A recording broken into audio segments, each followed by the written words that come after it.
Muhammadin wa ala alihi washabihi ajmain. Pertama-tama dan yang paling utama, marilah kita panjatkan puji dan syukur kita kehadirat Allah Subhanahu wa taala. Karena berkat rahmatnya kita dapat ketemu pada kesempatan kali ini. Dan tak lupa selawat beriring salam kita hadiahkan kepada baginda besar Nabi Muhammad SAW yang telah membawa kita dari zaman jahiliyah sampai zaman teknologi seperti sekarang ini. Pendengar yang dirahmati Allah, di era sekarang ini kita tidak terlepas dari yang namanya teknologi. Agama Islam juga mengajarkan untuk terus mengikuti perkembangan zaman sebagai bentuk dari rasa syukur kita terhadap ciptaan Allah Subhanahu wa taala. Allah Subhanahu wa taala juga berfirman di dalam Quran surat Al-Baqarah ayat 164. A'udzu billahi minasy syaithanir rajim. Bismillahirrahmanirrahim.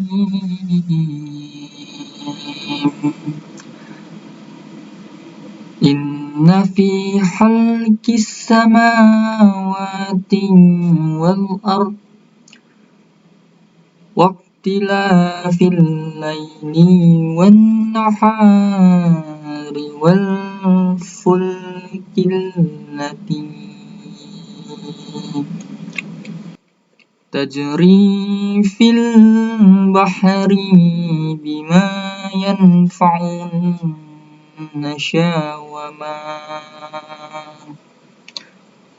anzalallahu minas samai min ma'in fahya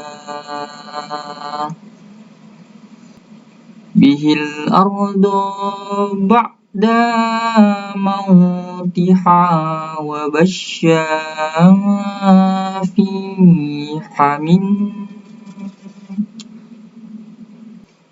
kulli dabbatin wa tasrifir riyahi was sahabi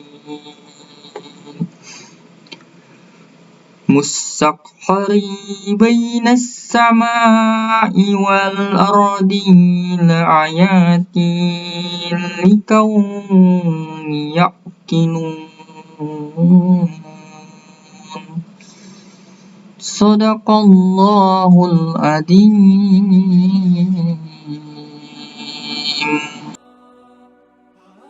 Dari ayat tersebut sudah jelas menjelaskan kepada kita semua bahwasannya umat manusia harus terus belajar dari tanda-tanda kebesaran Allah yang ada di seluruh alam semesta ini. Pendengar yang dirahmati Allah, ada banyak ilmuwan muslim yang berpengaruh di dunia ini seperti Al-Khawarizmi, Al-Kindi, Ibnu Sina, dan Al-Farabi. Tapi pada kenyataannya di era sekarang ini umat Islam tertinggal dalam perkembangan teknologi.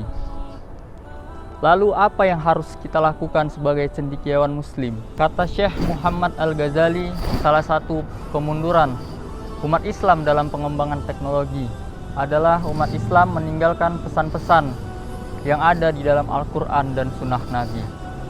Faktor lain yang mempengaruhi kemunduran umat Islam ialah umat Islam yang sering sekali berselisih paham dalam internalnya sendiri.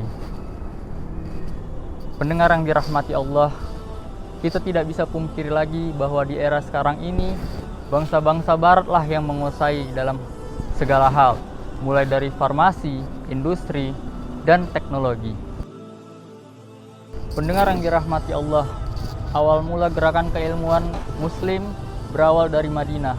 Di sanalah lahir tokoh-tokoh muslim terkenal seperti Al-Khawarizmi.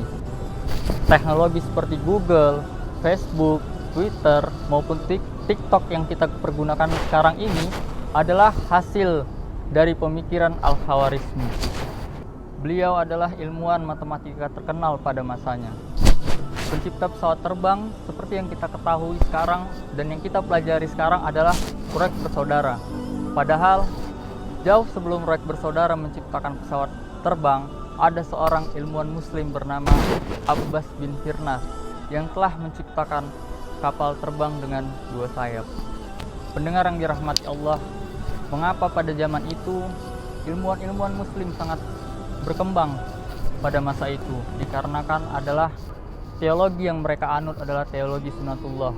Mereka tidak pernah meninggalkan sunnah-sunnah Rasulullah dan pesan-pesan yang disampaikan di dalam Al-Quran, sehingga mereka haus dalam keingintahuan yang besar untuk menciptakan sesuatu yang baru. Pendengar yang dirahmati Allah, demikianlah ceramah yang saya sampaikan pada hari ini. Semoga ceramah ini bermanfaat untuk kita semua. Wabillahi taufiq wal hidayah. Wassalamualaikum warahmatullahi wabarakatuh.